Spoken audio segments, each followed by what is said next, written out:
Hey, I'm Bruce Naylor. Welcome to Coffee Break. So make sure to grab your favorite beverage, coffee, tea, whatever. And join me Monday through Friday at 9 a.m. for a new video each and every day. I'm going to do this through the end of March. That's the game plan, right? And see how things go. Because what I've always wanted to do was engage with you in my viewers, my subscribers, better. And comments are great, but I think this might be a better idea. Let me explain. So what I want you to do is ask your questions, whether it's about technology, career advice, business advice, money advice, life. Put those in the comments down below. In each episode, I'll pick some of those questions and I will answer them in the next video or the next coffee break, if you will. This, like I said, it's been something I've had this on my mind for quite some time, but could never quite put my finger on just how to do it exactly. So I want to give this a try. Hopefully we'll gain more subscribers as a channel. We'll have better engagement with you, the subscribers, and it'll be a lot more fun. Remember, I do this as a hobby. I don't make any money from it. So that's the game plan. Monday through Friday at 9 a.m. There'll be a new video each and every morning. And it's something that I should be able to shoot somewhere during the daytime when I get a little bit of a break for some coffee, sit down, flip on the camera, and talk to you, answer those questions. And we're going to talk about technology a little bit. We're going to talk about life. We're going to talk about money, maybe career advice, etc. That's what Coffee Break is all about. I can't really live stream right now. I never know when the phone is going to ring, a client's on the phone. And I really don't like to record at night anymore because of lighting issues and all that. I just really hope that this works out. So one of the YouTubers that I follow quite a lot is a guy named Eli The Computer Guy. Now, Eli just made a video the other day talking about content creator burnout, and he mentioned one of my YouTube friends, which is Barnacles. He talked a little bit about himself and what he's doing.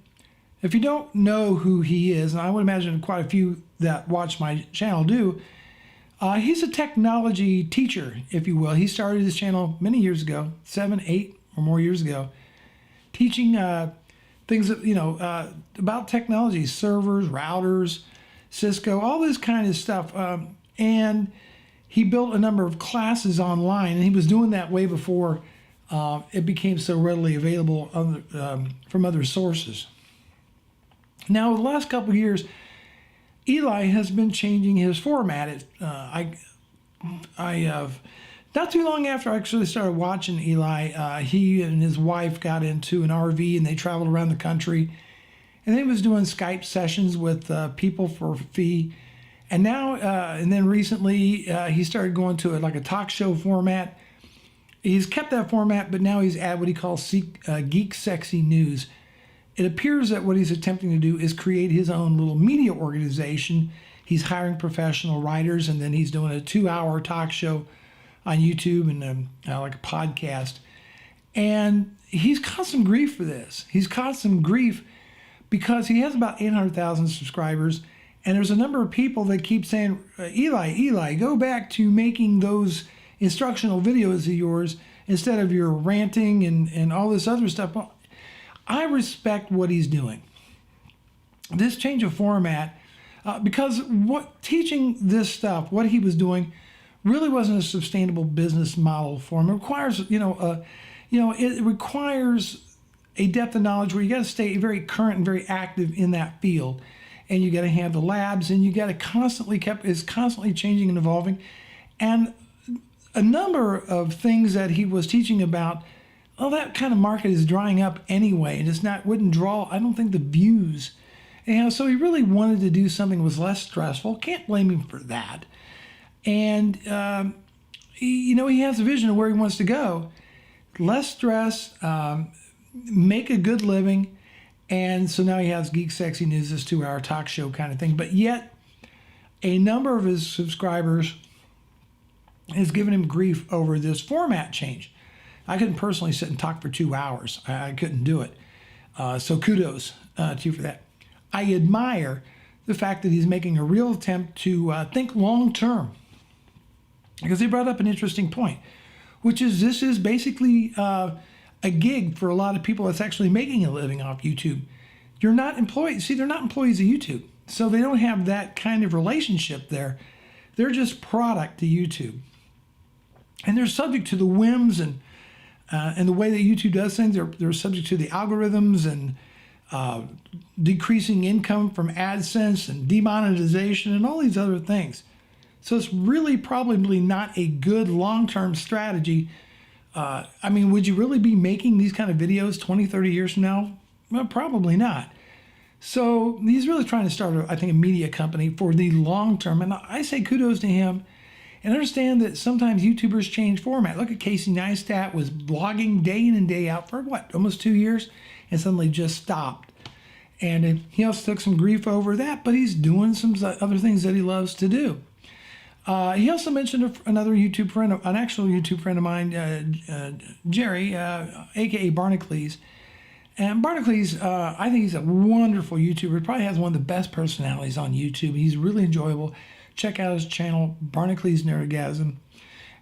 Jerry is a very, very open person, and he talks about his struggle with his weight, depression, back pain, all these kind of things. And this has affected his ability to create videos because if you think about it, if you're operating at a very high level, especially if you have either a very small team or no team, the amount of stress and pressure to produce great content on a very, very consistent basis is killer.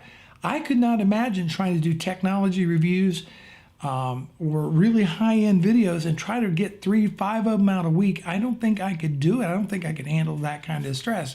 Thankfully, this is a hobby for me and a way to make friends here on the internet and just enjoy myself. Yes, I make a few dollars, but it's basically coffee money. The whole thing about sustainability is very, very important. If you think about it, we do live in a gig economy for a lot of people. The problem is you don't have that employee-employer relationship. In fact, you're less than an employee. You're cannon fodder to whatever the whims of the organization or platform you're working with chooses to do at that particular moment. Demonetization, boom. The unsubscribe bug, boom. Look what YouTube did to PewDiePie. 53 million subscribers. Wall Street Journal did a hit piece on the guy without fully, drive-by media. Does a hit piece on the guy. And immediately, YouTube was more than willing to throw the guy right underneath the bus, taking everything out of context, just so they could duck any kind of responsibility to their largest content creators. So think about that. Is it the idea of building a whole business model around YouTube in and of itself doesn't make a whole lot of sense. Also, I've been asked about this, why I got this AMD or this MSI RX 480 video card, and why I didn't get this model, why I didn't go Team Green, whatever. I actually made a video explaining why.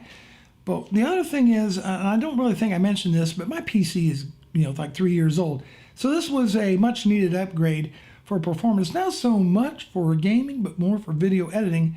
I love to make these videos, and I want to increase performance however I can, as cost effectively as I can. My preferred video editor on the PC is Vegas. I'm using Vegas 13 now.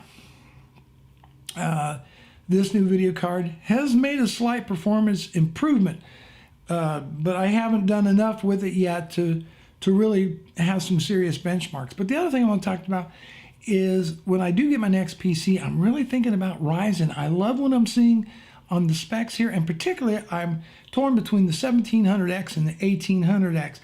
I don't see where I'm gaining that much more for that additional $100. I'm getting a little bit faster clock speed on it, but I'm not really gaining. I mean, they're very, very similar chips, other than one is has a base clock at 3.4, and the other has it at 3.6. But is it worth the extra $100? I want to get your opinion about that in the comment down below. Remember, we're basing everything entirely on specs put out by AMD.